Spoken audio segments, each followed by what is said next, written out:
যখন আস্তে আস্তে চোখ খারাপ হওয়া ধরলো তখন কোনো ডাক্তার ওষুধ দিচ্ছিল না, কারণ আমি প্রেগনেন্ট ছিলাম। যখন ছেলে হলো মনে তো খুব আনন্দ যে আমি মা হব। কত আশা নিয়ে একটা মানুষ একটা মেয়ের সংসারে আসে যে তার সন্তান হবে। যখন আমার সন্তান হলো সেখানেও ফুলবাগান ছিল, আমি হাবড়া হসপিটালে ছিলাম। 9 দিন পরে আমার ছেলে বাড়ি এসেছিলো।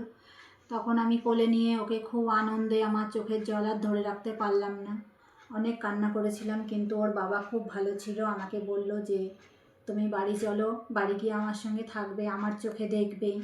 ও সেইভাবে আস্তে আস্তে ওর সঙ্গে আমাকে রাখলো।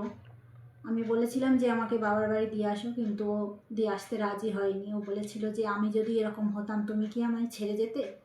তখন আমি পারলাম না ওকে ছেড়ে থাকতে, ওর কাছে গিয়েই থাকলাম। লকডাউনের সময় যখন লকডাউন হয়ে গেল তখন আমার পিসির বাড়ি বেড়াতে গেলাম। বেড়াতে গিয়ে সেখানেই আমার কপালটা পুড়ে গেল। এই কথা আবার তোমাদের অন্য একদিন শোনাবো। তোমরা আমার চ্যানেলটিকে সাবস্ক্রাইব করে দিও।